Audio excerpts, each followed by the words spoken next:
Greetings from the Bahami Temple of Divine Understanding, World Headquarters in the city of St. Louis, that should be called the city of Amen.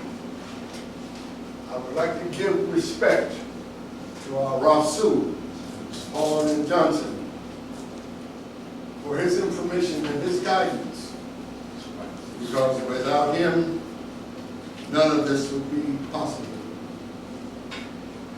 I'd like to start the conversation by saying we are inundated with information. Everyone has an information to give us. Everyone has something to tell us, something that is supposed to make our lives much better. Bahami is the thing that we lean on. Hopefully you'll see that what we are talking about is somewhat different from what you have been accustomed to. The information that we're expounding on here in our temple, in our university, is more than 50,000 years old. We are resurrecting this information for your enjoyment. This lesson is entitled Raising the Dead. Who are the dead? How can the dead be raised? Ishem Leuli, Ihiru Aminra. The science of life, energy, teaches how to raise the dead, how to raise the dead soul. Fahami, or understanding, is a whirlwind out of Africa to claim its own sons and daughters of the suns and of the moon. Notwithstanding this high form under which the religion of the Kemites was presented, it was nonetheless a system closely allied with natural philosophy. The gods worshipped were regarded as the moving power of nature. A knowledge of the gods was therefore necessary in order to interpret the processes and phenomena of the external world. The fundamental principle of the Kenite religion was that whatever gave life was worthy of adoration. The sun, or the spirit that rules the sun, was and remains to this day preeminently the giver of life. Therefore, the sun, or the spirit of the sun, in that day was a god and was worthy of worship in the highest. But one should not pray to the sun, but pray to the spirit behind the sun, for that was our religion of old, before monotheism was taught to Akhenaten, our ancestor. Just as the sun rises in the east and gives life unto all the earth, so does the awakened mind make efforts to bring the soul into consciousness and illumination. It is action. Its action is personified and magnified, and everybody can see it. We can see the sun. We just don't understand the importance of the sun and what the sun means to us. The sun is very important to us. This illumination is the coming into light, the coming into knowledge, and everybody will know it. Those who have wasted their lives for selfish pleasure among the illusions and snares of all that is earthly. Those who are dead to the wisdom that is potent to save. Those who have failed to accept the truth, having failed to act so as to build the soul into consciousness, are as dead. But even these shall yet live if they will hear, which is obey the voice of God. Yeah. This prompting of the heart and live accordingly.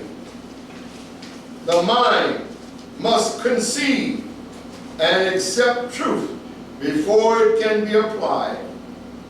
If this is done, then will man be ready for that which is to follow.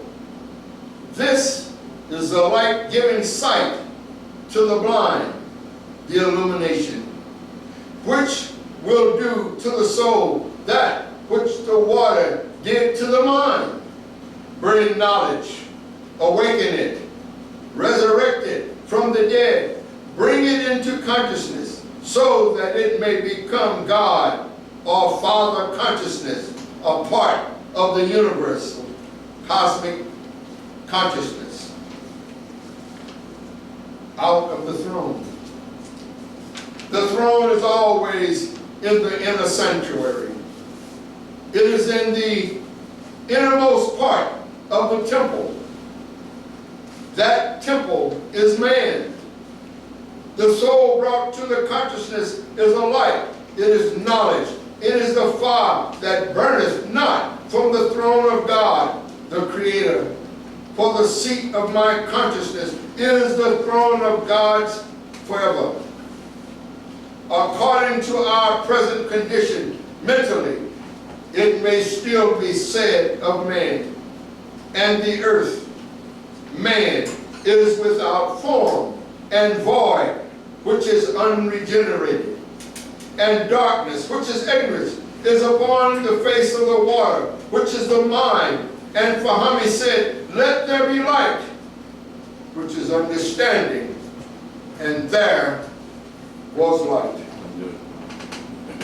So now, once again, in the world brought into humanity, so that it may hear, and hearing may obey and live.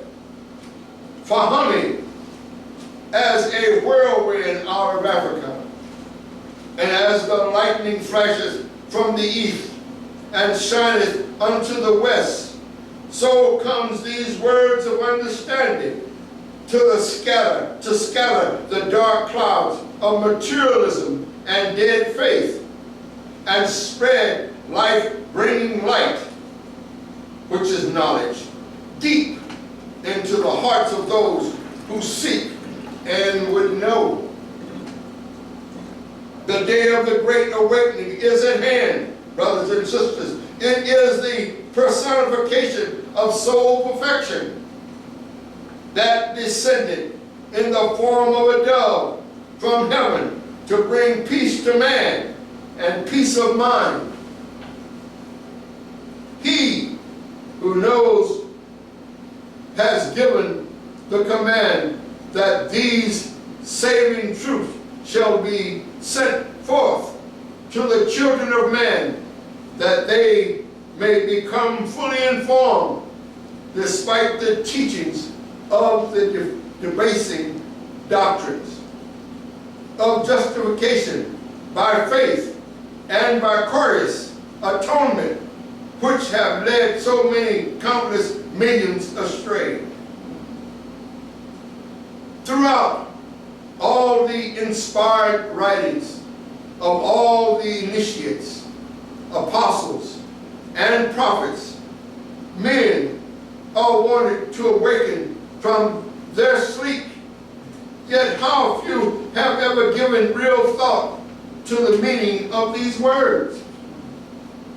Man has yet to learn his greatest lesson those who obey, those who will make an effort to resurrect the mind and bring the soul into consciousness. These shall be one mind, knowing good from evil. Those who decide together know good from evil. But those who disagree are known as the evil ones. Together we stand is good, divided we fall is evil. Thus, together, thus divided is knowledge and good and evil. The double-minded man is unstable in all his ways. He is unable to judge good from evil, false from true. He comprehends not the law. His life is that of the will of the wasp, known here, now there, lastly nowhere. This is diffusion. In it is what is called death.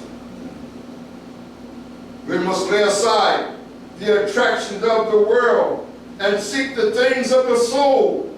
The anointing within, the halo shall descend upon thee, and holiness, the soul, the mind, and body, made whole unto the Lord, shall be yours. Thine is the glory, thine is the power, forever. Amun-Ra. And all of the gods of Kim, under the one name, Fahami, peace. The soul, the spiritual inner self, must first be conceived and then born through the efforts of the awakened mind. This is being born of water. It is essential to comprehend the truth, at least in part, so that through the medium of awakened thoughts, enlightened desires, and exalted works, the new birth may be brought about, and then may once see and enter the kingdom of God. Fahami also teaches that the desires and lust of the first flesh are governed by the gross passions represented by the night of life, or the serpent creeping upon its belly upon the ground. Hence the necessity of lifting up the serpent, and that the truth and the light which brings freedom never comes to man's heart and mind so long as he clings to his sensual, especially sexual, fleshly, or sense desires. How can these things be? Question. This has been the cry of the ages, but now, as in the past, the multitude have constantly refused to order their lives in accordance with the teachings, being bound to little things so small as the opinion of friends, the fear of members of the family, some little vice or habit. The masses are forever turning away from the messenger of truth. They prefer to follow the nuanced charlatans who offer almost anything that may be asked for it in exchange for blind obedience and money, or the things money will buy. This has no reference to building yourselves into a spiritual power. A man comes more into the habit of performing things belonging to the greater life. He will gradually arouse the divine spark, which has so long been living dormant within him. What is knowledge? Knowledge is the power of man. He must make a conscious effort to regenerate and rejuvenate his entire being, and all this without for a moment inferring with his duties to his family, his fellow men, the state of those things which are normal and natural. In this, man has been lifted up. He is no longer merely human. He is no longer on the path of death. His footsteps are in the way of life. He has in truth been transformed from the Son of Man into the Son of God. We must be lifted up. We must change from a life of evil or carnality to a life of goodness. First of all, his thoughts about life must be changed. With a change to more positive thoughts about life will come different desires. And as a result, man will express higher aspirations in life. We are a part of God, and we come from God, and we return to God. Elallah, Amun-Ra, is our Creator. The prophets are in turn his messengers and his representatives on this earth. Peace be with you. Salam yasrak. Salam. Thank Thank you for listening.